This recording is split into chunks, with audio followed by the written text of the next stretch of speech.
All right, y'all. Happy 2025. Appreciate everybody coming back out. Hope everybody enjoyed their holidays. We back online Wednesdays at Smoke One Cigar Lounge and our Wednesday evening smoke session. You already know this is an adult conversation that we get together and we just vibe with each other, dialogue with each other. Typically, there is a panel of about 5 or 6, including more women. For the last couple of sessions, I am not afraid. They've had me here along with the gentlemen, and I utterly enjoy it. So, with that said, we got Mr. Taylor here to my left. No, that's my right this time. The other left. Yeah, I got two left. I got two rights too. There you go. Anyway, they got on MD over here to my other left.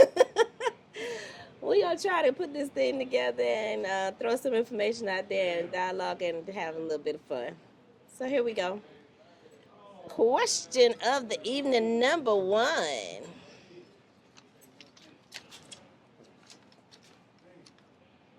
Uh,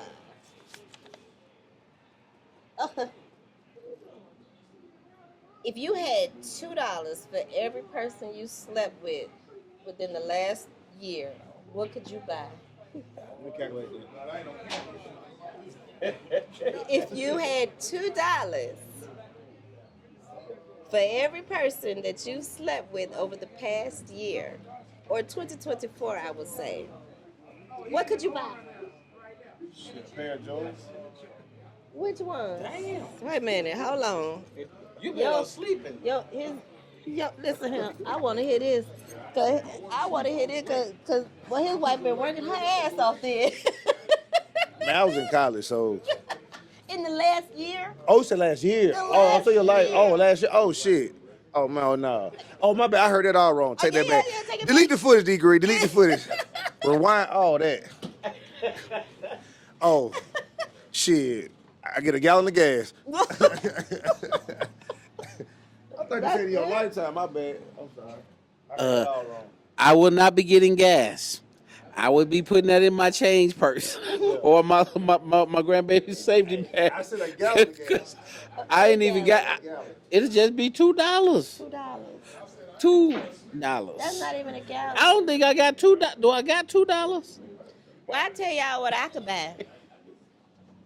Absolutely. Some used bubble gum. Wow. And that's it. Let's move on to the next question. You got to edit that one. I heard that shit wrong. He said some Jordan, boy. I said, damn. Word, I can't wait to hear this. I want to hear the details about this. No, I don't want to do that. I don't want to do that. Okay, let me see. Hold on. Let me dig down in here and let's see what we got. Now, these questions come from a multitude of folks. It's not just me or MD or Taylor. We gathered some questions from a multitude of folks. So here we go. What's the best decision you've ever made? What's the best decision you've ever made? For me, the best decision I think I ever made was to live life on my own terms and not be concerned about money, not get concerned about pleasing people. It's about being able to live life on my own terms and maximizing my potential. Going for my life for me and not for other people. That was the best decision I could have ever made. I think that's a decision a lot of people are starting to really realize and make. And you, sir? I think one of the best decisions I've ever made was never counting yourself out. Never count myself out. Like when moments feel like you at your lowest and you feel like ain't nothing gonna happen for you, it's like keeping yourself going. Like, no, if I just keep putting my best foot forward, something gonna have to shake. And I kind of experienced that at the college. Didn't graduate, didn't know what I was gonna do. Mama tell you got 30 days to get a job or get out of my house, and just trying to figure out, man, what am I gonna do? Is like one of my lowest points. And it was like one thing the best decision I ever made was like believing in myself, writing out goals, putting it away, and then came back 2 years later, realized out of 15 goals I wrote, I hit 10 of them. And that just me being focused and counting on myself and just not counting myself out. Not bad. 10 out of 15? Yeah, I didn't even know. I just went back and just checked it. Not bad. Let's see. Best decision I ever made Right now, at this very moment in my life, I would have to say my best decision I've ever made was to trust in my faith and let my creator guide my steps. Because I will be the first to tell anybody, as much as you think you in charge, you better hand it over to the creator and let him deal with it. Because some of this stuff is just unbelievable. True. So that I have learned to do, and that's the best decision I've made. Not bad, huh? Not bad at all. Not bad. Well, we can move on to the next one. We might get through these pretty quick, guys. Only having a couple of us on the panel tonight. Let's see. Next question. What we got? Oh, this is a great one. Who has been your biggest influence? Who has been your biggest influence? My biggest influence, I had to say my Uncle Mike. Because the profession I'm in to this day is because of him. He kind of put me on game like 10 years ago. He was like, nephew, if you're ever going to do something in life, do something in aviation because they always going to be hiring and planes always going to be in the air. And he told me that one week we were just drinking or whatever. And like a month later, my homeboy had got an apartment complex like right down the street from the aviation school. And he's like, bro, you know the aviation school down the street? It's the same stuff Uncle Mike was just telling us about. And then, we just enrolled, and 10 years later, that's what I've been doing. So my biggest influence in my life has been my Uncle Mike. Because if it wasn't for him, I don't know what kind of career I'd probably be doing right now. Kudos to Uncle Mike. Yeah. Not bad. Thanks, Uncle Mike. MD.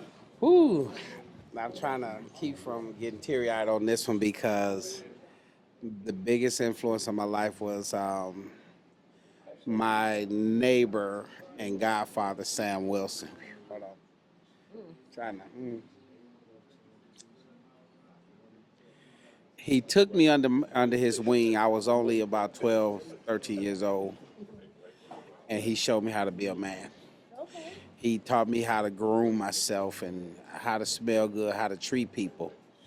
But the most profound thing about this guy, he lived down the street from me. And he used to, me and my boy Tony used to run up and down the street, and he kept us out of trouble. What was so profound about meeting this guy and knowing this guy, my mom got to know him, and my mom would always let Sam show me how to be a man, because I met my father later on in life when I was 26 and married. But the crazy thing about this guy, he was everything for me. One day, my mother wanted him to meet my grandmother. My grandmother came over, and I was over at Sam's house. My mom called, said, "Hey, bring Sam down here so he can meet your grandmama." I said, "Okay." We're walking now. We had the upstairs apartment. We in Flint, Michigan, and we're walking up the stairs. And Sam, he always called people fools. Like, who is this fool up in here, up these steps? He said that, and my grandmother, not knowing who he was, said, "Sammy." Come to find out, they were raised together in Louisiana as brother and sister. Really? So he walks up the steps. She knew his voice. Now we in Flint, Michigan. My grandmother did not know he was in Flint, Michigan, and he had been there for years. They grew up together as brother and sister in Louisiana 60, 70 years ago. And they just grab each other, start hugging each other and crying. And me and my mother looking at each other like, y'all know each other? Jewel was my sister. We stayed next door to each other in Louisiana. And see, when my grandmother found out this is who had been raising me, she just like, man, she just started shouting a victory like, you always kept talking about this man named Sam, and I didn't know who you were talking about. She said, had I known it was him. So he go and get his sisters and stuff that stayed down the street. They all were just raised together 60 years ago. Wow. That was so profound for me. That is profound. That's crazy. Thanks, Mr. Sam. Tips? What's the question? Who was the biggest influence in your life?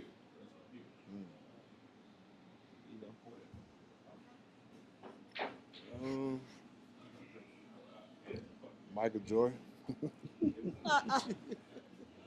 Could have been. I'm With just all truth saying. and honesty. Michael Jordan. Why And is how that? so? Huh? Why? Why is that? I don't know, because I wanted to play ball like him. I wanted to play ball like him. He was a man at the time. I was a kid learning how to play ball, and I'm like, I want to be like Mike. Wanna be like mine. A lot of people sing that song. Let's see. Biggest influence in my life was my great grandmother. My great grandmother stood about 4'8". Little dark chocolate, dark skinned Haitian lady. She came over from Haiti on a boat with her nanny. I come to understand and learn that my grandmother was actually a princess. Her parents were killed in the volcano that happened and erupted and forced her to leave Haiti with her nanny, who was able to save her. So when I realized and learned this about her, it made me look back over as a kid, looking at her and watching her do things. First of all, she was married to a man that was 7'4", and she ran the block. So maybe that's where I get my little person syndrome from, but I love it. But my great grandmother, I have to say, Miss Otina Percente, was my greatest influence in my life. She taught me to be a beast, but also to be a lamb. She taught me to stand tall, but remember my place. She taught me how to respect the woman that I am. And I'm okay with that because I really like me. I love me. A couple things I might enhance about myself, but I don't think there's too many things that I would change about myself. So there you go. That was a good question, I kind of y'all. struggled though. The tall part. You know what? 4'8" on you. The tall part. The This tall what part was this what kinda you're not where gonna you was do. struggling. This not what you're not gonna do. So your great granddad was 7'4"? My great grandfather was 7'4". Yeah. My grandmother, And you my 4. great grandmother was 4'8". Shut up, Mark. 6'4" part. But I married a man that was 6'4" myself. So Jeans And strong. you still 4. Them short jeans was strong, bro. and boy, Right? but I done climbed a many trees and ain't fell down off not one of them. I mean, And I like big things. Oh wow. All right. Yes. Anybody want to elaborate and go any further? Y'all want me to keep going? Next question. Right. Good question. Good question. Good question. Good question. All right. Let's see what we got. Oh my God. Who wrote this? I'm gonna have to learn these handwriting. Never mind. Here we go. We're all adults. First time having sex. Tell your story. Was it good, bad, funny, etc.? First time. Oh man. First time. so I guess the first time. You guess? Well, the first time. The first time. It was interesting. Didn't know the feeling, you know. Didn't know that about myself. Scouts honor, true. So when I did what I did, I thought she did something to me because at that time, AIDS was a big thing. You know what I mean? 80s. So I fired off on her. Bow. Took off running. You hit her? I did. Excuse me. Excuse me. Stop. No. Wait a minute. Stop. So I was a kid, you know. So I ran to my uncle. He was like my father, you know. I ran to him, and he was just getting out of work, beating on the door. His wife come to the door, and she say, what's wrong? I said, I need to speak to my uncle. Well, he about to eat, and he about to take it. He come to the door. What's wrong with my nephew? So I'm telling him what happened. The frown that he had on his face turned into a smile. So he's smiling, and I told him what I did. He frowned up. He said, "You did what? You hit her?" I I said, yeah, man. He said, man, she ain't do nothing to you. He said, hold on. He went in his pocket. He pulled out $5. She eat candy. I said, yeah. He said, go over to Freddie, get her the candy she like, take it back to him, tell her you sorry, and get you some more of that. What? Wow. Man, $5. Go to Freddie. Get oh Lord, hell, I don't know. I would say, don't try that today. Oh, hell. Like I said, I was young. That was cute though. All right, first time. So the first time, The first time. I The ain't gonna very, lie. very first time. my first time was kind of I wild. don't even want to talk about it. My first time, it was in a movie theater. You managed to do it in a movie theater? We went to like a 2:00 movie. And we waited till everybody left. And then at this movie theater, they had like curtains in the back. So we kind of like in the curtains, and she kind of had a little skirt on. And I was just like, oh shit, I'm about to do this shit. I was scared of hell. And it wasn't happening. I was like, my mom, like, I'm really doing this shit. And that was my first time movie theater off Covington Highway. Covington Highway, boy. Got no more. Wait a minute. Tell us how old were you? Tell us how old were you? Seriously, because I have heard some insane age number when it come down to guys in their first time. I was 14. You was 14? Okay. You hit the girl. Never mind. Tell us. Never mind him. All right, MD. Man, I don't even want to tell this because this is foul. Your first And I was time. and I was in the 5th grade. Straight 5th grade. Didn't know what we was doing. It slipped in and we both screamed.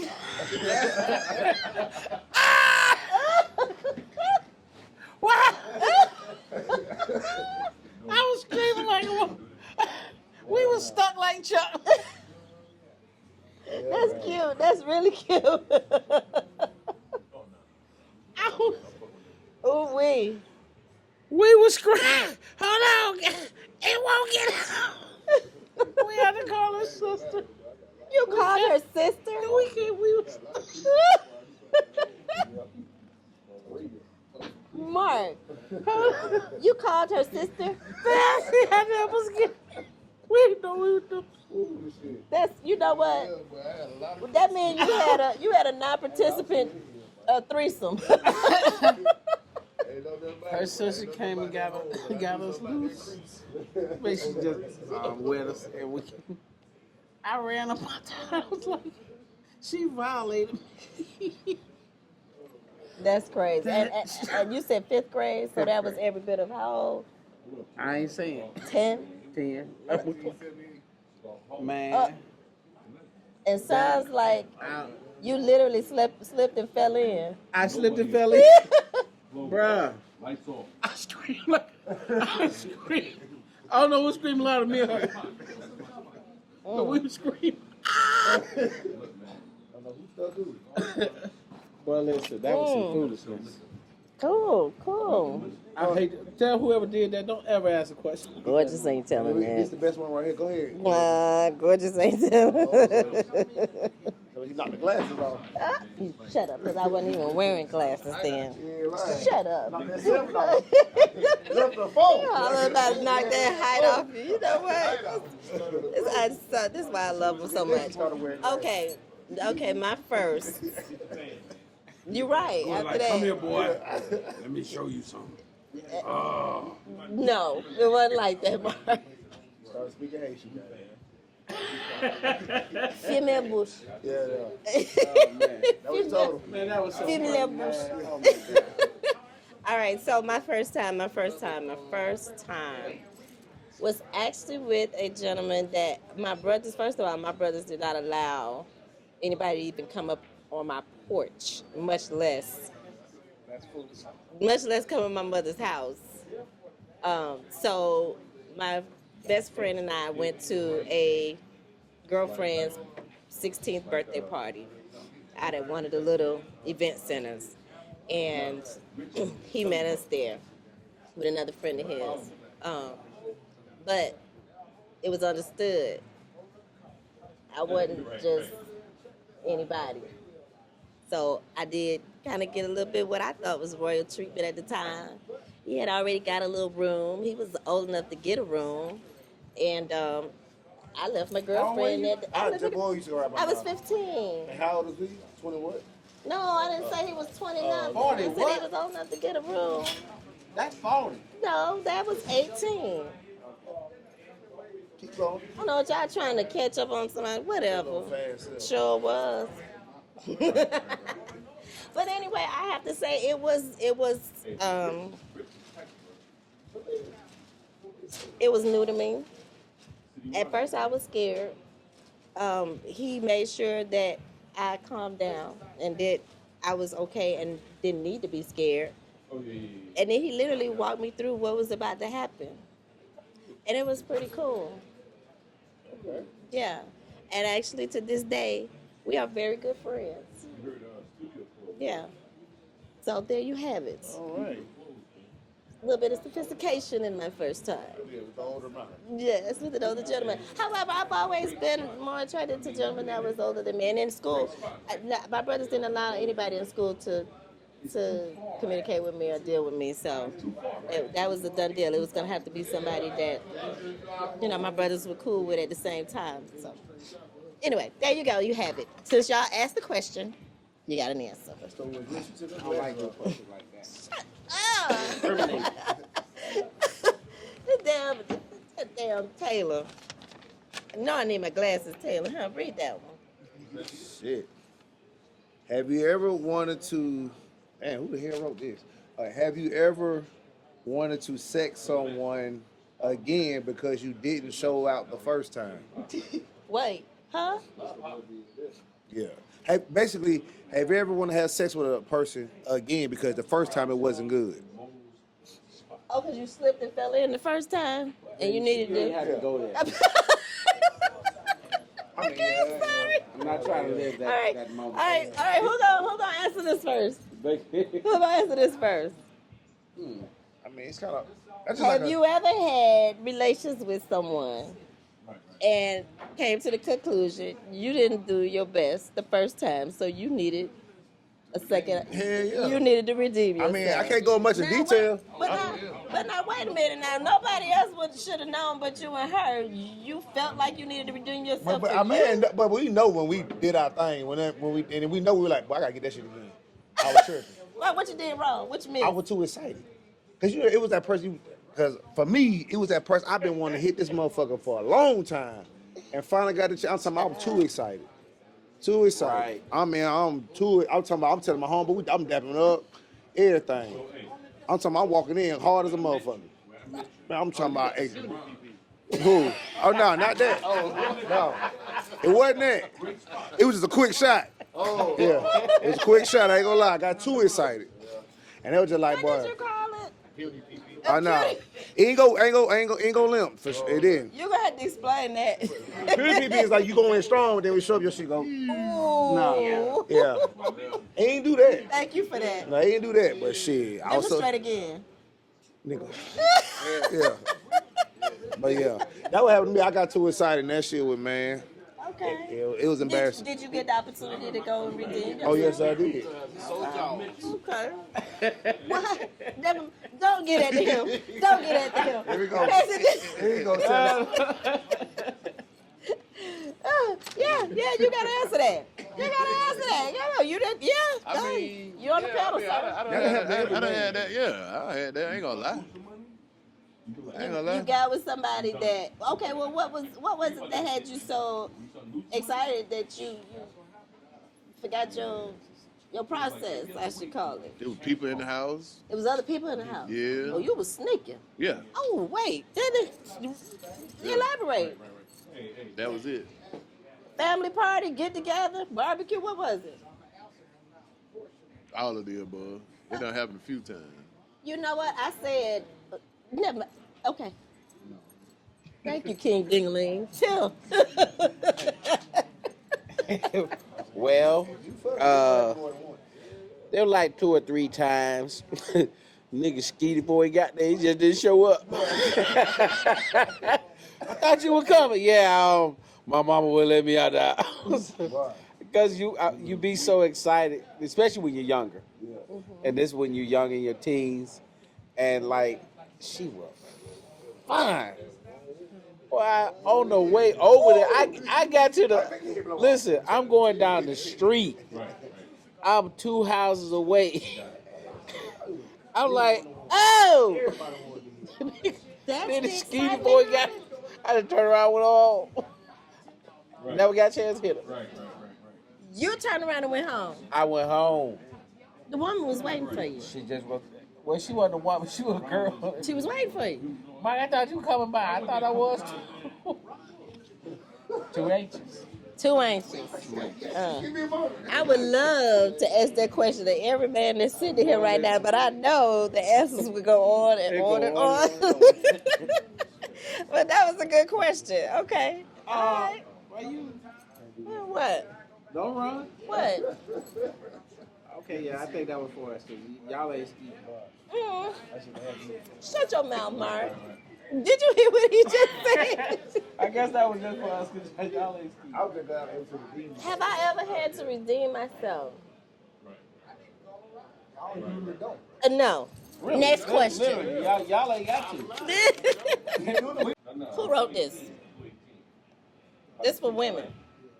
And somebody wrote this because I'm sitting here. Women, what is the mindset of a woman cutting her hair low? Damn, hold on. Let me pour me a drink. We would like to know. Soldiers. Yeah. The mindset of a woman, well, that's to the individual. Well, what about you, individual? You the individual. What about you? Me being You indivisible. the only female sitting on this panel tonight, and I literally wear my hair now in a natural shortcut. First of all, this was a decision I made. There was no hair loss. There was no breaking of hair or anything that I made a decision. It came from a very touching statement that my mother made. Now, my mother is, my mother's father was Cuban, a white Cuban man, and my grandmother was a dark-skinned American woman. But my mother is a fairly high yellow-skinned woman, and she has a very nice braid of hair. But my mother said, this was in the last couple years, she said, I don't understand why God didn't give us the good hair. Why couldn't we have the hair flowing down our backs and easy to wash every day? And that was really touching to me, and it hurt me. And I said to my mother, I said, you don't think that your hair is beautiful? You don't think that you have the good hair? What actually defines good hair? And the crazy part about it is my mother was a hairdresser for many, many years. So she has seen definitely a ton of different hair textures. And she's done a million different styles and things of that nature. But now I can't even get my mother to really want to even style her own hair. Because now I realize she's not doing anything with her hair because she doesn't think that it's pretty. So me, myself, I made the decision 2 years ago that after 40 years of wearing my hair relaxed, and then I started hearing more and more about all the issues that women are having from relaxers. I myself suffered from fibroids twice. Fibroids, and it's not just, it's a multitude of things, but a large portion of women have developed this issue with fibroids because of the use of lye products. And it's mostly African American women because we depended so heavily on the hair crack. And we moved away from the pressing of hair, and we moved into like permanent straightening of our hair and using relaxers, which is lie in those products. It was. They've since then learned to, create those products without lye. But even still, the problem came from all those years of using those products. Like I said, the first I developed fibroids. They told me there was one the size of a grapefruit, and right next to it there was another one the size of a lemon. They insisted I was fine at the time with having a hysterectomy. I didn't want any more children. But my doctor felt like I was young. He was like, let's not do it right now. So he encouraged me or advised me to go with what they call a myomectomy, whereas they were in a position that they could remove the fibroids and not do damage to my reproductive system and my organs, and I could still have children, and it wouldn't be a permanent, destruction of my tubes or whatever. So I was like, whatever. I said, but I'm telling you now, I'm fine with the hysterectomy. Well, a year and a half later, he had to go back in because there were 2 more fibroids, both the size of tennis balls. They came back just that quick. Again, not knowing that, of course, I was using hair crack, really, relaxing my hair. Now, I want you to know that my natural hair has always been a very nice texture. I have worn my hair down my back to my butt. I have worn my hair stacked. I have worn my hair in asymmetrical cuts. I've worn my hair in roller sets. I've done, a multitude of things with my hair. This was the first time that I had seen my natural hair in 40 years. And when I saw my hair, it brought me to tears, first of all, because I really felt like I was answering my mother's question. So now the more she sees me with my hair cut short, she runs her fingers through my hair a lot. At 80 years old, now she wants to go to my barber. That's cool. You see what I'm saying? So there you go. There you have that question. That was who asked that question? So now you don't have to use the superated carburetor no more. Superated carburetor. Not bad. Jesus and berries, huh? Not bad. I think you still got an S curl person. Yeah, a little S curl. Too much of that soul going on.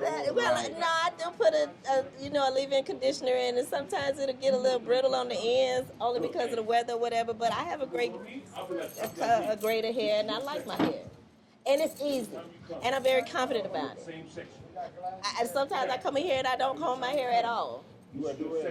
No, I don't. Say it again. You be feeling like Say it again. I don't worry about the waves in my hair because they here regardless. Anyway, but yeah, there you go. There Good you insight. I would have never thought to know about that. go. All right. Well, there you have it.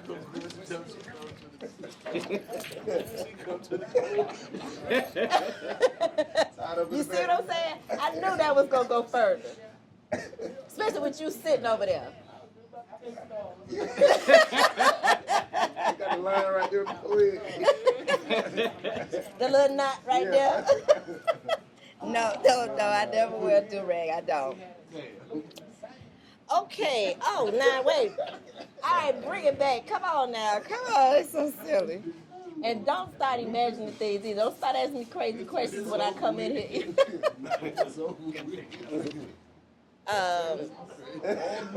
It's just sometimes, I swear.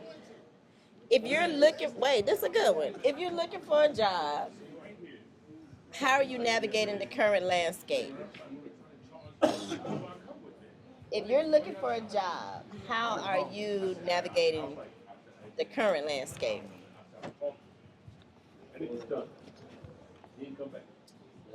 MD, you have a great answer to this question. Like, you rock it when it comes down to dialoguing with folks in that situation. So, because I'm in that, because of my current position, and I help people do just that, how to dialogue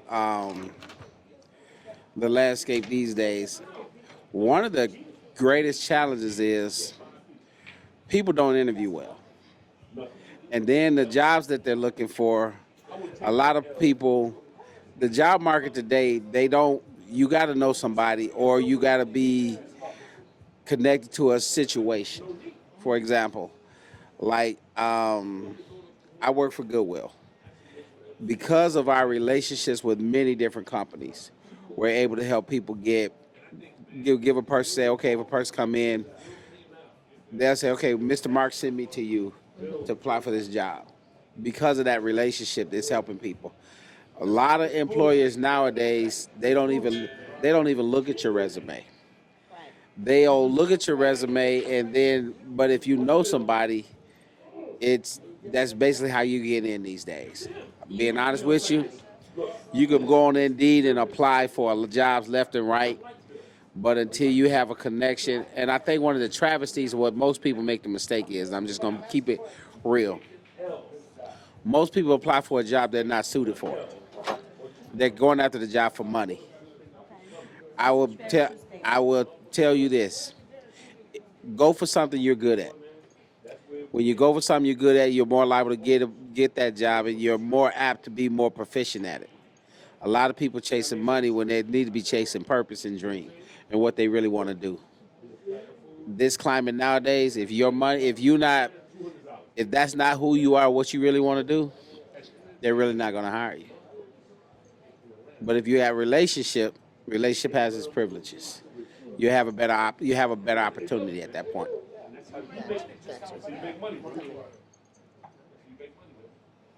What's the question? It's something about a job. The question. Hold on to that. If you are looking for a job, how are you navigating the current landscape?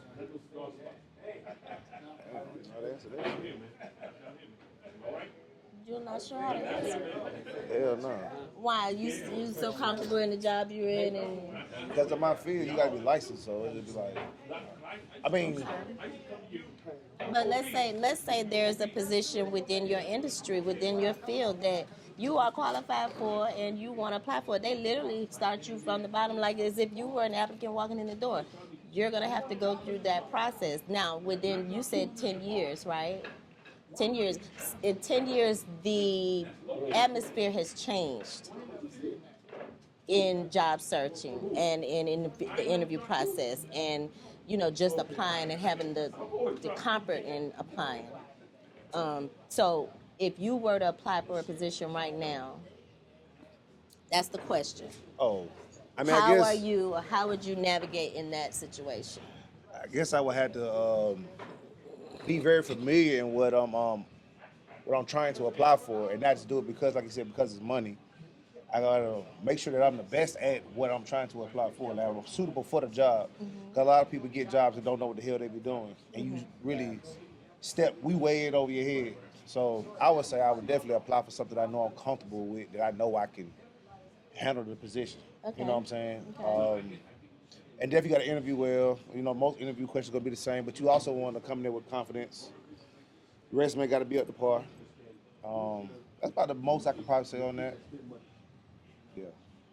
Yeah. Business owner. I want to know. You gotta know, because you will be the one to offer those positions. So let me ask you in this manner then, what would you be looking for in someone applying for a job in your company? What makes you comfortable in hiring them? Because in your situation, you put somebody. Can I re-ask some of that question since I understand it? We had a logistics. So as you as a employer, sir, if you're looking for a driver, what are the qualities you're looking for a driver? What type of driver would you accept? That's crazy because I just fired one today. See, that's HR position. This is a degree question. like, okay. here you go. They have restrictions on CDL drivers now where they have to have automatics. So I can't deal with that. And then, like if somebody do know how to drive a 10-speed, they got to know how to float gears. Because all that double clutching, that's what I got rid of the driver for today. So knowing what you're doing. Yeah, No. Now here's being the thing. knowledgeable of what. So let me, because you got a point. Because nowadays, I train people to go and get CDLs today, and they only train them with automatics now because most people don't know how to flow gears and know how to drive Right. a 10-speed, 12-speed, 16, 18, nothing like that. Right. Say, for instance, I have two people right now, currently, that are excellent drivers. Perfect would be a perfect driver, but they were trained in an automatic. They want to drive 10 speed, 16, 18, 12. Would you consider that person, or why would what would make you not consider that person outside of them not knowing how to drive a stick? Because I'm a small trucking company, and the thing about it is they're gonna have to tap something up before they get it right. And you don't want You know what I'm to be saying? Nah, Right. because I got to pay for that. Right. You know what I'm saying? So I tell people, okay, so if you trying to, get that restriction lifted off, and you want to drive a 10 speed, go to USA, go to Snyder, go to CR England, all them, because they got the revenue to fix whatever and take you out and put you in something else. Because if I hire you and you mess my truck up, and I got another 2 trucks, somebody in them, you're gonna be sitting at the crib until it get fixed. So now you probably be looking for another job because I don't know how long this truck gonna be down. So with that being said, it's like I don't want to deal with it. But then it's hard now when you got drivers that do got a big background because they come at you like, well, after you tell them everything you need to do, how much you get paid, you know how much you paying them. Well, I need 16 if you want me to, to come in. And then you come in, they still ain't happy. So that's on the making too, though. Yeah. With the Real talk. restrictions because they hungry. You know what I'm saying? Well, not only that, because in that industry, a whole lot of things can they can have all of that. They can have a huge resume, a huge experience background, and at the end of the day, let's say, I know right now in trucking, I mean they looking at the size of a guy's neck and you know what I'm saying, the health reasons, You're gonna do sleep apnea. yeah, the sleep apnea and health They big on reasons. sleep apnea. So in that situation, and then also I'm thinking along the lines of, as you see a lot of people, they're they want to hire people that have the experience, experience at a certain level.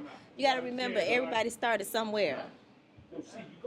So do you not give the person that has the push the opportunity? I mean, but at the same time, you got people that got the push, but the work ethic is not there. Now You know what I'm here's saying? another. That's what you want. But here's the next thing. Some people may not have that, but they have a passion for what they want to do, and you have the ability to open that door for them. Yeah, but that's like it go hand in hand. It's like, okay, so I'm giving you a chance on something that I know down the line, whether it's sooner than later, that I'm gonna have to invest in getting fixed. But if you only have working and not making the truck money, so there's more money coming out my pocket because the truck is not making the money that you supposed to be making. The driver's supposed to be making to get it fixed. So, it's a That's a whole session that we need to talk about, because I have a passion for the transport industry, and more specifically the trucking industry, because I don't think that they get the respect or the appreciation that is needed until there's a huge storm and you can't get that truck down the road to deliver that milk and that bread because those shelves are empty. Or the cigars. Outside of that, or the cigars that we've been waiting for. But I got a beef with law enforcement and just the community in general. You got people that they have no respect when they driving around big trucks. They think big trucks are supposed to always look out for them, but sometimes, truthfully, they just don't see you. And to ride beside or play beside or play around and slow down in front of a truck that's got 40,000 pounds pulling behind it, that's not the thing to do. But outside of that, I'm just thinking along the lines of drivers and coming through the state of Georgia. How many true truck stops are there, or places that rest stops that they have that truckers can stop and get rest? Because to come through Georgia from the top to the bottom, you're going to waste a lot of your hours. But it's more so up north. Yeah. It's more so up north. Up north? Yeah, up north is horrible. It's Like up north. It's worse down here. Yeah. You can It's you better. can hit almost every exit and find Yeah. a truck stop down here. Yeah. Yeah, but the law But enforcement up will come north- and tell you you can't even pull over on the shoulder and get a couple hours sleep if you needed it. Well, what happens is, see, Georgia is an exception to the rule. Of what you're saying, because in Georgia, they're allowed to do a lot of different things. One of the things I think most people need to understand about trucking, and I'm sure Talis agree with me. What happens is, it depends on what state you're in, because they have different rules and regulations. So, like in Georgia, you can pull up on the side, or pull off an exit On the off ramp and or to get on and a park, ramp. and you'll be fine. But now, if you're in Illinois and certain places like that, you can't do that. Do that. So so there's a difference between on your license. There's interstate and there's intrastate, Yeah, that's what I got. and so that's the difference. And so those are a couple of things that make a difference. But what I'm starting to realize is, and a lot of people don't realize, a lot of women are becoming better truck drivers than a lot of the guys that I'm putting out there right now, because these women out here in these 16 wheelers, they don't have and I hate to say this, but a lot of brothers have proclivities when they get in those trucks. And these women out here like, yo, I just want to grind, hit my route, boom, go in, drop my load, boom, and pull out. They don't do a lot of things that we do. We always trying to catch that extra load, see we catch that hot load and stuff like that. So the trucking industry is just a totally, if you're in trucking, you got to want to be in trucking. Because I have a Class A CDL. I used to be a truck driver, own a company and everything else. And to Taylor's point, when you're a small company, it's hard to hire those drivers that's ambitious and hungry. Because to his point, if my truck's sitting, if that truck's sitting, I ain't eating, and that truck costs. You're talking about $500-600 for one tire. And if a record show up, that's $600 gone just for him to show up. So it's a lot of perspectives there. But I will say, the trucking industry right now, if you love trucking, if you love to drive, is the best industry you can get in, because the lowest pay you probably will make as a trucker walking through the door is 35, 40 grand. That's low. Yep. That a good trucker makes his money, make his or her money. All right, after a quick little intermission and a little break there, we are back at Smoke One. Enjoying our Wednesday smoke session here at Smoke One Cigar Lounge in Stockbridge, Georgia. Oh, the address again, 895 Highway Georgia 138 in Stockbridge, Georgia. Come and hang out with us. We have another young lady that has joined the panel. Thank you, darling, coming to help me out. Girl, it's been some work, but I've been handling it now. I told them I like big things and tall ones too. But anyway, thanks for joining us, Chris. So Chris threw a question in our head, and we're just gonna go ahead and put this on the floor. Can a man and woman have a platonic relationship? No sex, just friends.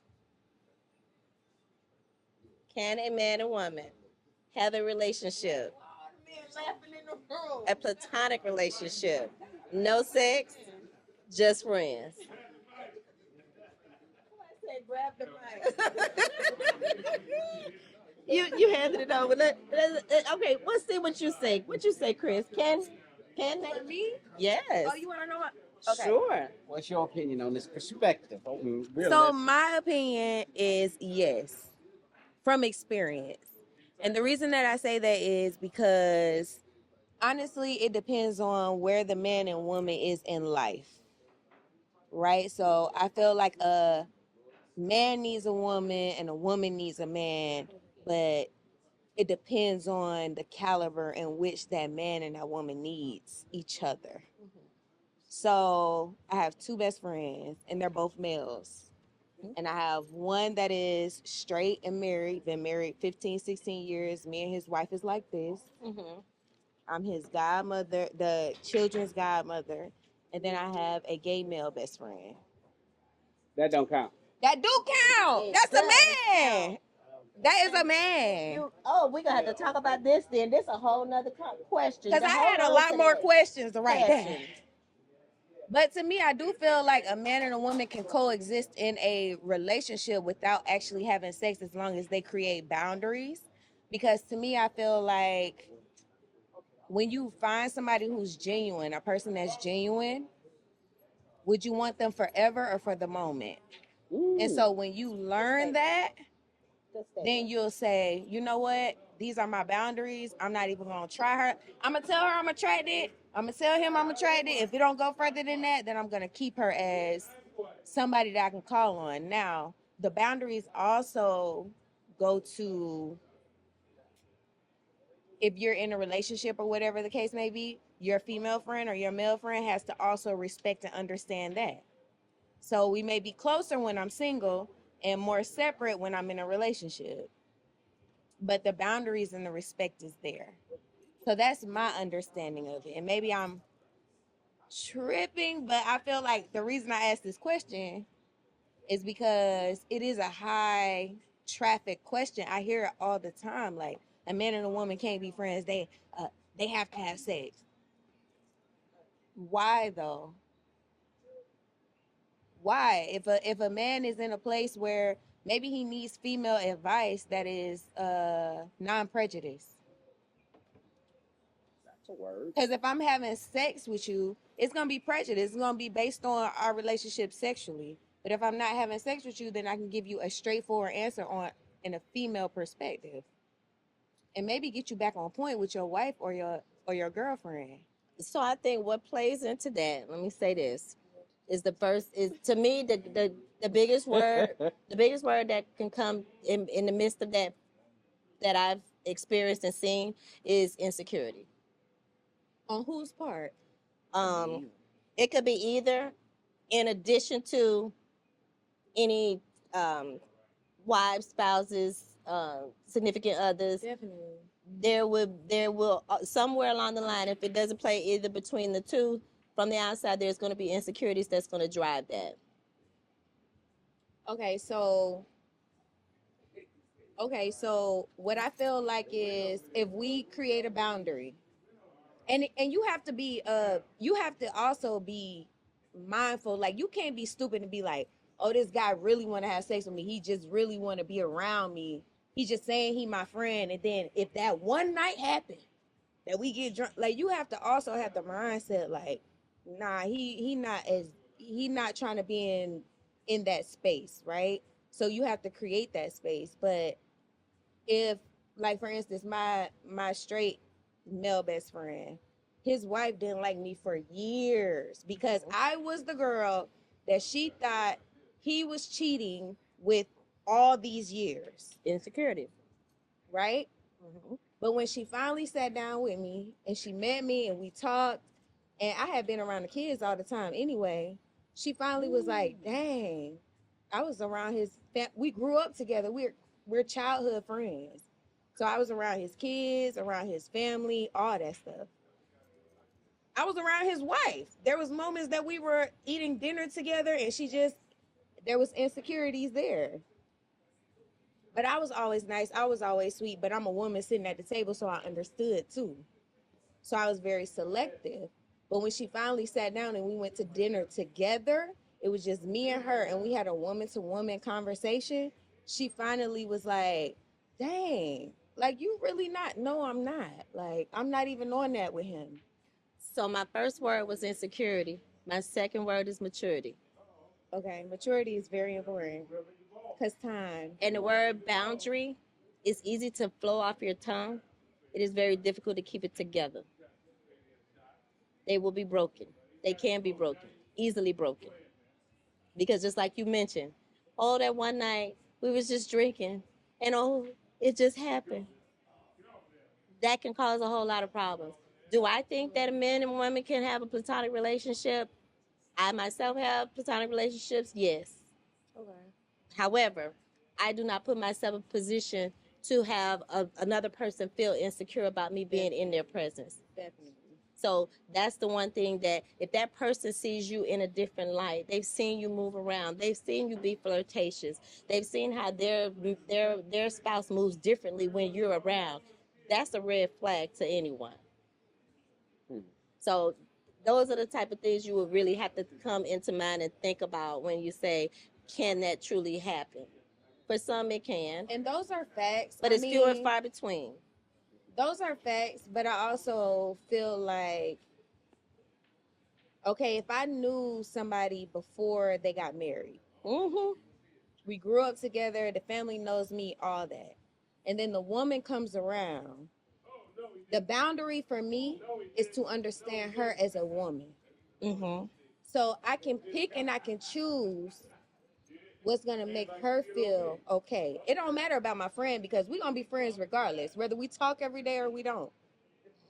So what you're saying is true. Like the insecurities are there, and as a woman, I'm sitting across from her and I can tell it don't matter what I say, what I do. She looking at me like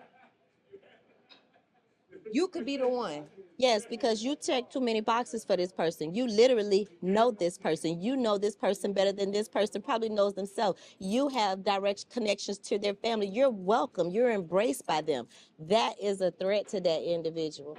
At least Oh, that, why? and I'm that's not human. threatened by anybody. Let's talk true human nature here, though. Let's talk true human nature. All right. Let's see what the guys say. What do you say, Mark? Woo. It's a rough one. Now I'm gonna give y'all two. I'm gonna go a different route from y'all. What y'all just said. I'm gonna go with motives and value. That's a great word. Two great words. You can meet the first thing. I'm gonna respond to what you just said. In a situation where you have been friends with this person prior to the lady coming in, he has a responsibility to her to make sure she understands and that you understand she's priority. Definitely. That's the first thing he needs to do in that regard. If y'all friends, his responsibility is to make sure she's comfortable with you. If he doesn't do that, that's what creates that issue with you. Definitely. Now, as it pertains to a man and a woman having a platonic relationship, they can. The reality of for that man is if he values a quality that, say for instance, a man has an interest in a woman. Say for instance, I'm gonna use the cigar bar here. If I meet someone here and I have an interest in them, the first thing that you got to consider is the value. Do you value that person enough to where, hey, I'd rather be friends with this person and continue our camaraderie and dealing with this person and not cross the line because it can create a whole different situation. And because of that, you say, well, I'll keep the friendship. And even if I want something personal, then I have to figure out a different way to do that because I value that person and what that person is currently doing in that situation. The other part of this is when a man or a woman sees somebody, if you're going to be platonic, be honest. Sit down, have a real conversation. If you know you're interested in that person, but you want to, I think the value for the person is more important because you don't want to throw out the baby with the bathwater like with you. If he values your relationship and you value your relationship with your woman, you're going to respect her even when you're not there. And that's so important because what happens is when the cat's away, the mice play. Mhm. Don't be the mouse that's playing. Just be a person of integrity, and we can be friends. We can have a conversation, but it's very important for either male or female to make sure that that person that they're dealing with knows that this other woman, hey, listen, this my friend, we cool, but nothing's there. And you gotta allow her to be in that room. You gotta do that on her terms, not on your terms. Because when you try to do that on your terms, you get what you're talking about. When we talk about it, and I don't have nothing against homosexual men. That's their thing. The reality of it is, when you look at a straight man being in a relationship in a friendship with a straight man versus a man that's gay or homosexual, he's not into you like that. So he's not looking at you like that. So he don't view you the same way a straight man would. Because the straight man gonna survey the territory. He gonna look at you a certain way. And so that's what he has to be careful for. If it's and I don't have again, I'm parenthetically part. I don't have nothing against gay guys. Right. They're not gonna look. He's not as big of a threat to a woman or whoever you're dealing with because they're not after you. They want to be like you. Where you're a girlfriend, yeah, y'all girlfriends. But when you have a straight man and he has a woman, he has a responsibility to make sure until that his woman is straight and cool with you, he has to err on the side of caution when dealing with you. And that's just real. What'd you say to that, Taylor? Oh, shit. Yeah, I think this is definitely possible because I got a female best friend. And one thing about a man, the man supposed to set the tone in all relationship with all his women. Because you got, even like with your mom, your girl, every woman won't have a position in your life. So the man must set the tone first. And if my significant other can't handle a friend I've been friends with for 20-some years, then you're not for me anyway. Because I don't want no insecure, weak person anyway. So once I see that trait, so you basically just showed your card, so we're gonna go on to the next. Because my friend gonna be here before you and after you. So Female or male? female, I go both ways. And He said no, female or male. yeah, for me it go both ways because I'm confident in myself and I would like my significant other to be confident in herself as well. And then like I say, the gay friend, he don't count because he gay, so no offense, but you ain't gotta worry about him. But as far as like I say, if the person I'm dealing with keep worried about her and you ain't worried about what we got going on, then you ain't for me. That's just point blank So period. let me ask you a question. What's up? Because what is the movie with Salad Nathan and Tay Diggs? Brown Sugar. In Brown Sugar. They were cool as a fan. Mm-hmm. Personal interest in each other. The reality of it is, he was about to get married. His wife was jealous about this. He did not like their relationship.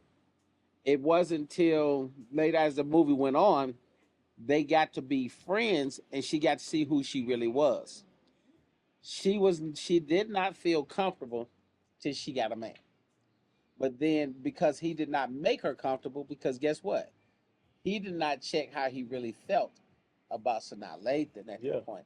And that's why, to your point, the man got to set the tone. Yeah. But by the same token, if your woman, if you value your woman in any aspect, Yeah. until she feels comfortable with your friend coming around, you have to err on the side of caution. Agree or disagree? To a certain extent. Because one thing I'm gonna do is we gonna all be in the room together and we gonna all kick it together. We gonna get familiar with each other. There you go. You know what I'm saying? Like I said, that's why I said the man controls all of that. So how early do you make sure your woman? Now y'all been crew. We've been riding it down from the very beginning. Mm-hmm. I've been married for 31 years. Mm-hmm. I got my high school girlfriend. We've been cool as ever, cool as a fan. Mm-hmm. My high school girlfriend, we've been cool as a fan since from word go. Yeah. When I got married, I made sure I told, hey, listen, me and her cool. Her dad played a valuable role in my life. She cool. But the thing is, you said when you got married, that's gonna happen before I even get my knee dirty. You gonna know who my people is. See how that's what I made sure she knew who my people. We do this from day one. But once I see that I'm finna be serious with you, well, here are my friends. Here are my male partners. Here are my female partners. There you go. This is my circle. And if you can't accept my circle, then it's over with. Right. And I think as a woman too, honestly, like I said earlier, like you have to be able to understand and be like, okay, he's getting married. We're not gonna be as close. You know what I mean? So sometimes as the woman, we have to be able to say, I can't talk to him every day. I'm not gonna be around him every day. You know, the respect level for the other woman. Friends and girlfriends, you're gonna lose some of the connection. But I'm saying, far as the respect part, where the men are saying the man has to set the standard, the friend also has to be able to say, I respect your standard. Because there are women that's like, you know, I don't care if you get married, I'm your best like. And it's like, no, like at the end of the day, I respect your union. I respect what you're doing. I respect what you got going on. I respect your wife. Like, I love her because you love her. You know, because I know how your love flows and she is valuable enough to have you. So I'm willing to take a step back. If you call me, you want to hang out, if all of us want to hang out, that's cool too. But I'm going to be able to step back and be like, I'm going to let y'all have that. When y'all want me around. So let me ask you a question. Uh-huh. Let's say y'all and him cool. He call you, hey, let's hang out. Would you hang out with him without asking any question about how does his wife feel about it? So here's the thing about that. So for me, I feel like that's where the friendship kicks in. You know, if my best friend called me and he's like, because I go to New York all the time to see him. So him and his wife and his kids and everything, I've stayed with them and everything. You know what I mean? Went out with the wife, spent time with the kids, like, you know, like I'm really embedded in their family, you know, now. But before that, when I would go to New York and I would tell him, hey, I'm coming in town, he'd be like, okay, cool. He'd be like, hey, let's go out, let's go hang out. We'll go hang out. When we go hang out, I'm like, Chanel, know where you at? And he'd be like, yeah, she know where I'm at. Yeah. But she don't know I'm with you. But She you want to didn't- know then she why? don't know where I'm at. But here's the, but That's this, out of order right there. but it goes back to the man creating Exactly the what you environment, right? So when he says that, I correct him immediately, like as friends, and I'd be like, "Why she don't know that you here with me? Like that's not cool." Like I'm not sitting there like, "Oh well, it is what it is." We friends, because there are women on this earth that don't care about that. True. But for me, I'm going to correct him in that moment, and so it even breaks down to being friends with a man as a woman and you choose that relationship and you're like, we're going to go forward in a friendship. It even got to the point where I've met his side chicks. Okay. Oh, Okay. That's not, that's, I mean, I tell us. but I mean, that's reality. If I'm his friend for real, his homeboy gonna meet the side chick. That's where the pressure Yes. is, though. Yes. Because Yes. What What is that's the the pressure. what's happening there? That's the pressure. Your homeboy is definitely done pulled up on you when you've been with a little broad. That if you do that, I'm not saying all men cheat, but what I'm saying is if a man is outside of his situation and he with his boys, no. Men don't ask questions, bro. Let me say And this. then I'm definitely not gonna bring my homegirl around there. Especially if you cheat on that. I'm not bringing my homegirl. So hold on, around hold there. on. That's crazy. Can I say this? Your homegirl? Watch this. Hold on. Watch this. Hold You on. would bring your homeboy around. No. It's a difference between- But would you bring your homeboy around? Yes or no? Would I bring my homeboy around? I would probably do You that say before. yes. Yeah, To a side chick? to a side chick. Yeah, I I would. mean, side chick, a chick that you dealing with, maybe a chick that you just bringing out for drinks, whatever. Would you bring your homeboy, but you wouldn't bring your If I had a choice, homegirl? I would not bring my homegirl around there. I would, because a man. But would you bring your a woman will homeboy? feel more obligated to say something because they're gonna see themselves as a woman in that perspective being cheated on. But It's would you different bring from a your male homeboy? perspective. No. It's completely different. Hold on. Check this out. So it's completely okay different. for your homeboys to come around. So then that lets me know, as a woman, that I'm really not your friend, your homegirl. Yeah, but that also No, lets that's that the fact. spouse know. That also would let that's the same trigger that would let that spouse know that you can't be trusted around this. But why Or can't his that. homeboys be trusted? Hold on. The Let- homeboys are around. Hold on. Let me. Like, even within your Hold homeboy, you on. probably Let would- me say. But Hold on. think about it though, even within your homeboy, it's some things I'm gonna do with my this homeboy and not do with that homeboy. Hold on. Let me say this. You judge, you can judge by yourself. What you just said. So here's the perspective. When a man, if a man brings his homegirl that's they cool as a fan around his side chick, that's a question of integrity with that man, first and foremost. Let's start there. What part of integrity though? Hold on. The fact He's that not he's cheating on his wife, No, no, or no. the fact that he brought his homegirl around both. the girl? It's both. Both. Because what happens is at that point in time is if he's already creeping and he cool with you and he'll bring her around you, he's totally out of order right there. If he got Why? it, But why? he's out of order because one, he's creeping. He a foul Negro. So he's cheating. Two, That's one. hold on. Two, watch this. If he'll do it with her, what makes you think he won't try to do it with you? Now listen to what you just said. Mhm. He hooked up. You came in town.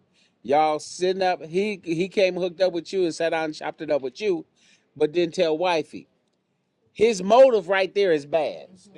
Nah. He's sneak. Hold on, let me show you why his questionable. Hold It on, his is. motive is questionable at that point because this is what he's saying.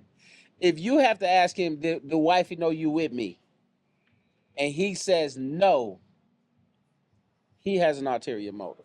Because so let me break it down like this. As a woman who who has been in a relationship with a man who has friends that know that he's cheating and will literally come and sit at my dinner table. What's up, sis? How you doing? Da, da, da, da. They leave my house and they go do what they gonna do, and then they come back and they, hey sis, oh he good, y'all good. What is the difference between a man coming in my face and doing that and his homegirl doing that? Either way, it's all trifling because he shouldn't be doing it, period, right? But my thing is, people always put gender in the mix of it because for me, for him, remember, this is my childhood best friend. We know each other inside and out. We've never had any sexual nothing. We've never had any nothing. But we know each other inside and out. Our emotions, mental, business, everything, right? So he bring me around this girl, and of course, as his best friend, I'm not sitting around like, hey B, what's up B? How you doing? I'm like, hey B, how you doing? As soon as she get up, I'm looking him dead in his face like, what you want your husband to do? what are you doing? Like, what you got going on? But he felt comfortable enough. Why? Because I'm his best friend. What you want your husband? Just like his homeboys. He's putting you in a very precarious, you actually precarious should bounce. situation. And But show up. why is it You different? bounce. It's not But different. why is it different It's not if different. I'm his homegirl and you're his homeboy? Watch this. There I'm is gonna no tell you difference. why it is. Let me show you why it's so big of a Why is difference. it different? Because if his wife walked in and see me and him, she ain't tripping. Because you a man. Because I'm a man. Because that's Now, what y'all do. Hold on, no. That ain't what we all do. Let's be clear. No, I'm saying, is that No, what no, women's no. mindset's supposed to be? No, listen to what I'm saying. Please hear me. This is what happens. If a woman that I'm dealing with walk through that door right now and see this situation right here, the first thing she's gonna do, because she know who I am, she gonna like, well, I know he ain't talking to that. But if I got a best friend that's a girl, and I bring a side chick in that room, if she truly my best friend, she be like, nigga, you foul, I'm out of here. Definitely. There's no conversation. You should bounce. Why? Because if my boy do that, I'm like, yo, dog, listen. If you get caught, I promise she called me, I'm gonna tell her the truth. If my boy married and he foul, I'm just gonna be honest with my boy. Let me show you how true me and my boy. I can call my boy Tyron right now. My boy left me on the highway, bro. I'm not finna let you mess up. I'm out. That's a real friend. He's gonna leave you hanging. And then he called me. Now I can call Tyron right now, bro. Listen, I ain't finna let you do that. And I know you got a good girl. Nigga, stop doing that. That's a real friend. That guy that say, hey, man, hey, I ain't tripping. Hey, I ain't saying nothing. You ain't because you got somebody else. That's not a friend. That's somebody that'll backdoor you and be at your house because you creeping. Mm-hmm. Real friends, like you spoke a word right there. I can sit here flat-footed and say, the most of the guys that I sit in here with, keeping it 100, we'll be like, the ones that single, do your thing, bro. Yeah. But if you married, bro, hold on, man, Negro, stop that. It ain't gonna end well regardless. It ain't gonna end well. It's all fucked up. That's what happened. But a real friend gonna tell you, hey, bro, your stuff stay. Don't do that, bro. But I think that goes back to what Gorgeous said about maturity. Yeah, but you got to remember, Back to maturity. there's a door that can open in that situation too easily when you're talking about the opposite sex, first of all. Second of all, you're talking about someone who knows your mate in the most sensitive way. You understand what I'm saying? That puts you in a very vulnerable situation all the time. You understand what I'm saying? Because you can be that confidant when the spouse can. Okay, that's not supposed to be. Yes, that's something that the boundary he is supposed to set, but it's not always thorough. You see what I'm saying? So it can cause. Could you be a platonic friend on your end of the stick? Sure. Could I be? Sure. But is he being? You see what I'm saying? So there you go. That's a great question. Any more? Any more? Tell us. Oh, damn, man. Hold on, Big D. D? Come on over. D, what you say? I ain't gotta be on camera. I can get my What you say? Like I said, it ends bad regardless. Your friend should check you. And in fact, a good friend will go to that side chick and say, get the hell away from my friend. You mean no good. He wrong. He's cool. He always going to be cool, but he belong to somebody else, right? And you don't want to put the finances in and somebody always get pregnant or get burnt. Then you got to deal with it for real, right? So the biggest thing, you can set all the boundaries you want to, but everybody, if they see something they want, they're going to break them boundaries, especially if you worth something. And it's your job to be like, hey, I can't get to my blessing while I'm still inside your blessing because you went and got kids, marriage, all these different things. You get to have the good parts of me. You had the big parts of me for a very long time in my life, right? So in order for me to get my own, I got to sort of step back a little bit. Then when I present what I have with yours, then it should match up and line up. And if everything's cool then you was my real friend. But we all know sometimes you might secretly like her, but she really ain't giving you no play. Then she brings somebody through, you can size them up. But that's men. We all size men up. Even if we not interested, we just like, yo, how did he crack the code? And I've been around for years. He ain't got that time I got. He cracked it in 6 months. Or cracked it in a year. So then now it's just more or less like, what do I want from it? What do I get from it? Because I always better call you, say what's up to you, wish you happy birthday, hang around with you every now and again. And it's as simple as that. And it gets to a point where you're like, you know what, I'm going home, I'm going to cigar bar. I don't want to deal with it. I'll bring her with me just so I ain't got to have the conversation that could happen 8 months from now, right? So, and that's just all it is, but it's fun and dandy, though. It's good. It's good, though. Let me see. Let me put that one. Oh, okay, here. This is a good one. This is a nice general one. What was the best year of your life? Any 2 parts of that? Boss man, what was the best year of your life? First of all, that's part one of this question. And part two was, what was the best party you've ever been to? So what was the best year? And what was the best party you've ever been to? Oh, hand that down, hand that down. It had to be my 12th grade year. Your 12th grade year. My 12th grade What year. made that the best? I don't know. It was just the school year itself. Feeling of accomplishment? Yeah. It was just. Realizing you ain't got to get up the next day and go to the schoolhouse? No, I was in the 12th grade. Or you was throughout the 12th grade Yeah, year? that Okay. whole year. Okay.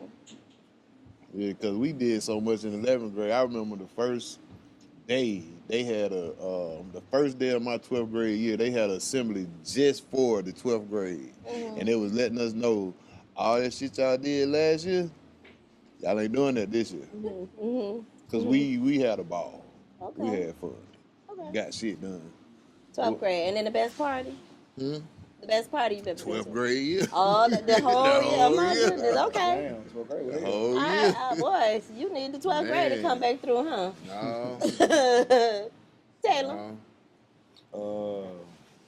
My best year had to be 2016 because I was working 2 jobs and going to school.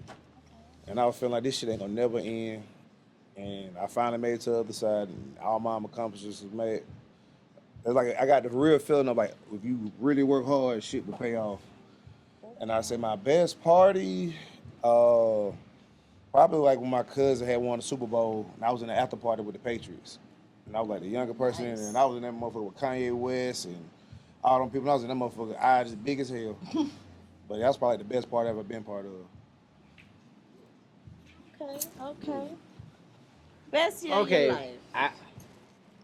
Best year of my life, that's hard because I've had some best years. Okay. I've had some really, really great years. But if I had to just pick one year, it was when I turned 27. I bought my first house. As a young black man, owning your first home at 27 years old, and calling my boys like, yo, dog, I just bought my first house. They like, what? Negro, you just turned 27. As a black man, you really couldn't tell me nothing because I'm like, wow, I'm a homeowner. You hear about everybody else owning a home, but a young black man at 27 owning his first home, that was a big deal. I'm not saying it's my best year, but that right there helped me understand that I knew I had became a man at that point. Because I worked my butt off, I did what I had to do, and I bought that house and it was in my name and my name only. I did the work. Now the best party, all y'all that wasn't here, I'm sorry. That damn Freak Neat was the Freak Neat 94 out the door. Boy, listen. I'm from Flint. I'm from Flint. We had the whole hotel right there on Windy Hill Road. As soon as you come off the exit on Franklin Road, we had the whole everybody in Flint had that whole hotel. I had just got married in 94. And she like, go ahead, them your boys. She said, I don't want no parts of it. Go ahead. You go with your boys. You can have the whole weekend. Oh my God. Eyes have not seen, ears have not heard. If you didn't make it to Freak Neat 94, I'm so sorry. Y'all missed out, dog. Because ATL was on lock. There would never be a better party, atmosphere. You see, and a lot of people want to talk about the negative things, about the gridlock and all of that.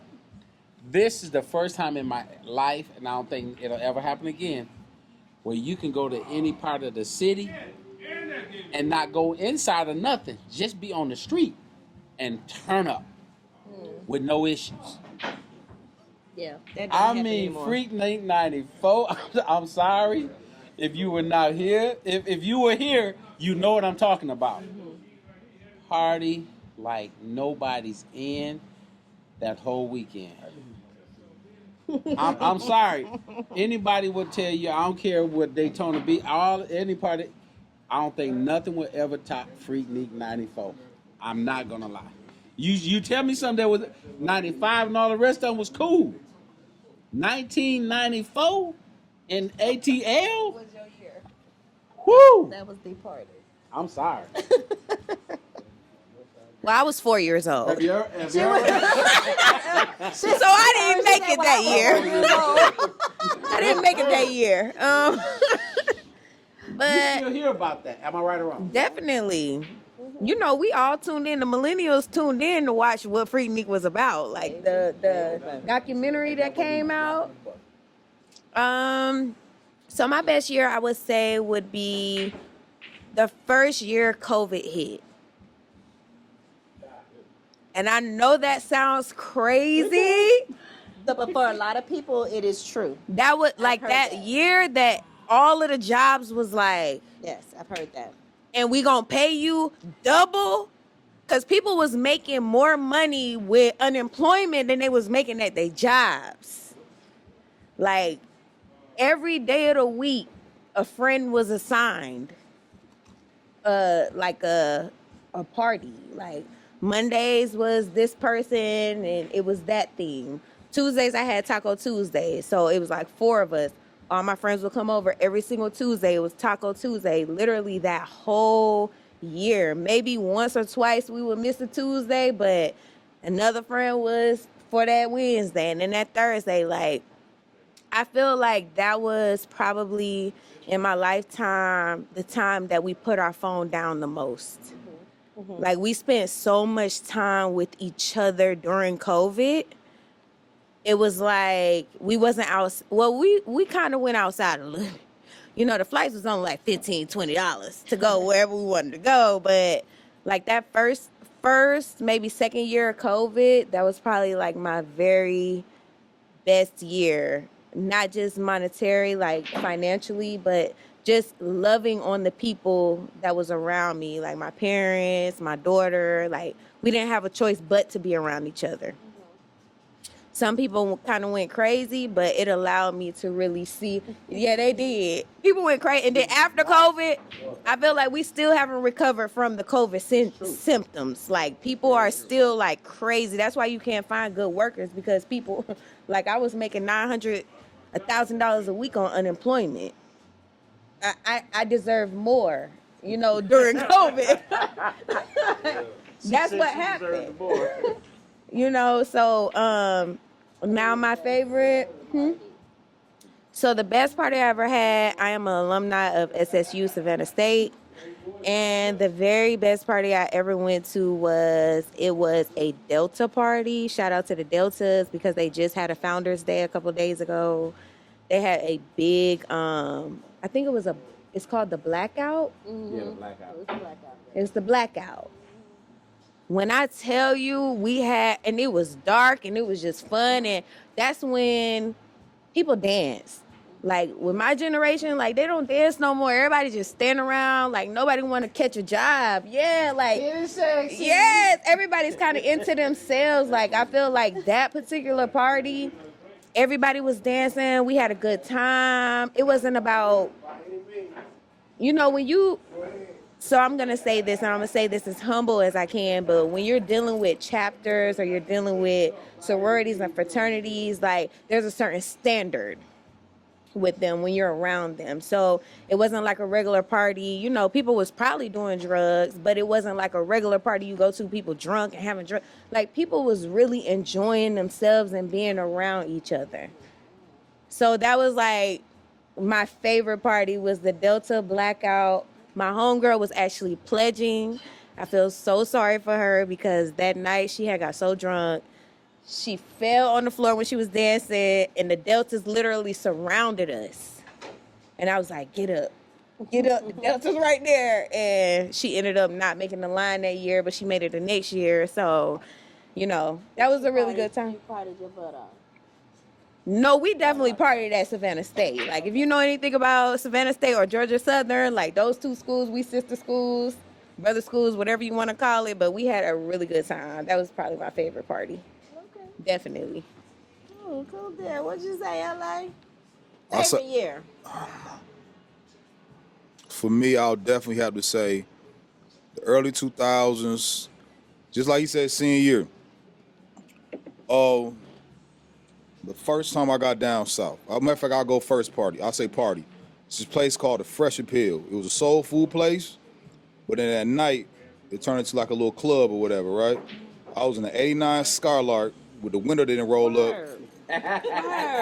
with a CD player with no numbers that didn't have a box. I had to sit right on the dash. If you swerve too fast, it'll fall on you and it's gonna skip, right? LA. So we go to the party and a fight break out. They fought from the back to the front of the soul food restaurant, left to right, inside the banquet hall. It was back and forth, right? We in there rumbling. My man get to fighting, I get to fighting as well, right? I've been drinking that night. I throw one punch, I hit a dude. Next thing you know, I wake up in the back of my car. My girl was driving. We 3 deep in this thing, right? It's snowing outside, so the window is down, right? So the snow going in the car. And she know I'm in the back, right? Just woozy, whatever, right? She take me to Taco Bell and give me the worst food of my life, right? So not only I was fighting, I'm throwing her in the backseat of my car, right? The next day, it stunk the whole hell. It was bad, right? One of the best nights, best parties of my life, right? One of the best parties of my life. Hey, because you don't remember too much, right? The next part, that year later, was the first time I ever came down south, right? So usually back at home, women look a certain way. When I got down here, I saw legs, all type, just beautiful women, right? And they country too. They give me a little swang, a little tang.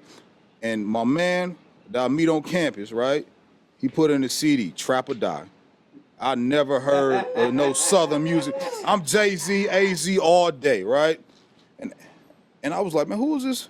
And he just let it rock from the whole time, right? Then we went to this place called the Parkway. It's like a long strip. He had a Crown Vic, and I ain't never seen rims so big, and the dude's just swerving left to right. Girls on hoods just dancing. Folks just cool. Back at home, Rolex, Benz, Minks, you gotta be right if you're going out, right? When I got down here, regular clothes. Folks offer you a drink. They don't even know your name. Offer you food. It's all love. You just kicking it with people that. So for me, I'm just like, oh, word, this is cool. I ain't left since, you know. So, but I would say that year was probably the best year of my life, because I finally met people that would, they wasn't so high strung trying to figure out who you are, where you stay, or your mom, who you were. And it was just cool people. And man, Southern women are so beautiful. It Yeah. I went crazy. You went But crazy. I went crazy. I went crazy, man. Got in trouble too, but it was pretty good. But that's probably those 2 years. It was back to back from. I had many years, but those two right there, the love, baby. That's what it is. It was love, straight love. That's It what's was up. straight love. Well, That's when you what's leave from up. Michigan, come down to the ATL, man, I was like, oh my God. I called my boy. I ain't never coming home. I ain't never coming home. Put your mama on the phone. I ain't never coming home. Right. Yeah. Cause coming from where we come, we from Michigan. He's from Detroit. I'm from Flint. Coming where we come from, you can't just be free. Yeah. You got to be on alert everywhere you go. We get down here, we like, huh? I ain't got to worry about nothing. Relax. Oh, y'all cool? Oh man, I was like sissy in the Boy Scout. Let's see. I was having a kid in the candy store, boy. Listen. That's a lot of happiness, Mark. That's a whole lot of happiness. I promise you, bro. I called my boy, yo, man, you might come down and your girl at the crib. Hey, Serious. beautiful woman Boy, everywhere you listen. turn. Different, just different I came atmosphere. to pieces. That's beautiful. Cool. Yeah, let's see. My favorite year.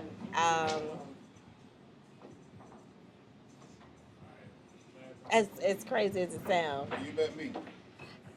amazingly, I'm telling you, my heart skipped a beat. My favorite year. There's too many years for me to think of to specifically say one, honestly.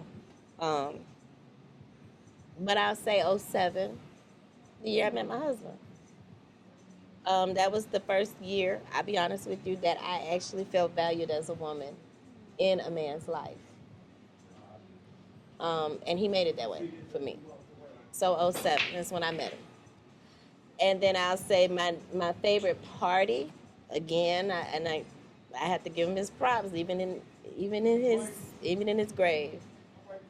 My 39th birthday. My 39th birthday, I had never had a birthday party since I was 5 years old. My 39th birthday was a week-long party that I knew nothing about.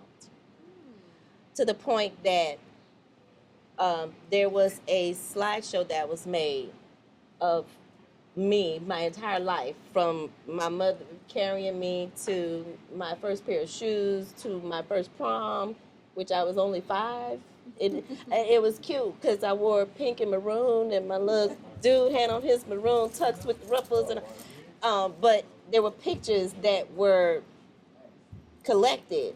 My husband did this on his own. And when I say this man was so detailed about how he wanted to celebrate me, and at the time, I was really focusing truly on myself at the time and reinventing myself, leaving out of Miami and coming here permanently. And so I would always tell him it was like an epiphany. I had this epiphany, and it's crazy because the last night of the biggest night of the parties that he threw that week, there was an entire backdrop that he had made, an entire wall made of me. And the word epiphany was written in the backdrop. It was beautiful. But I have to tell you, my friends came from everywhere: California, New York, Miami, Texas. I saw people that I had only talked to on the phone in years. They were all in this room. And what the craziest part is that my father ended up in a club. I knew it was strange that my dad was in town because he had already said, baby girl, I sent you money and I did this and he sent me flowers. And my husband had me picked up from home in a limo. That was cool. And I was like, he kept saying to me, you need to have a bag packed for one night. Just one night. And I was like, okay, why is it just one night? Don't ask any questions. Well, I have to say it this way, I was bitching all weekend because crazy things was like there were pictures of me and my sons on the wall that came up missing. And I was like, somebody stole pictures off my wall. I was cussing everybody out of my home. And when I say the boys, they all knew about it. Everybody knew about it but me. When he picked me up in that limo, I just knew that we were going to be leaving town because he said we have a flight to catch. You only need one bag. When we get where we're going, I take care of everything. Okay, cool. Get in the limo. We go and we have dinner at the Oceaneer. My husband gave me this promise ring that I wear that night. And I just thought that was amazing. We come out of the Oceaneer and there's no more limo. And I'm like, how are we going to get to the airport? No, there was a horse and carriage sitting out front waiting for me. It took me on a ride around all of downtown, and my husband showed me things in downtown and places then where he had grown up and things that happened in his life in the city of Atlanta. Great time. We pull up on Peter Street at what was then Cloud 9, and it was owned by a friend of ours at the time. And we were motorcycle riders, so I was used to being at Cloud 9 and everybody being there. I walk in and it's really, really quiet, but there's 2 drinks already on the counter. Well, they were already made for me and my husband, and I'm like, but as I get off the horse and carriage to walk in, there's a photographer, and all I see is click, click, click, click, click, click, and I'm like, what in the world is going on? My husband tell me we're gonna go to the airport. We're gonna get on a flight. We're going to New York. We're gonna be on this show called Cash Cab, and I was like, what? Cash Cab? I don't understand. He says, wait here at the bar. He leaves me. He goes to the men's room. At least what I thought. Well, in Cloud 9, there was a spiral staircase that led downstairs to a huge party room. Again, I saw no movement, so I thought nothing of it. He told me, hey, Scott did such and such to the party room right downstairs. He wants you to see it. Come downstairs. I want to show you before we leave. I'm like, this is the weirdest thing. I walk down the stairs, and the door opens to this party room, and it's like the paparazzi. Click, click, click, click, all over again. And all I hear is everybody saying surprise. When I tell you I fell backwards, my husband had to catch me. And I looked around as I walked in, and I'm seeing people, and I can't take one step without crying because I'm like, what are you doing here? What are you doing here? And the deeper I go into this room, and he directed me to my parents, and he said, all of that was your life now, but I wanted to bring you back to where it all began for you. And my parents were in the club together, greeting me. He had a cake that was laid out on a double table, and it was a replica of my motorcycle that I rode, which is a Harley-Davidson Street Glide. I'm talking the fairing and all, the wheels, the pipes, it was all done. It was beautiful. And my sons were there, and they were all laughing, holding up all these pictures that I swore had been stolen from my house. And it was huge. And so that party was, if I don't care if I never have a party again. That was the ultimate party. I love that. Yeah. Another question. When I tell you for the record, Kelvin Leon Singleton was the man. That was the ultimate man.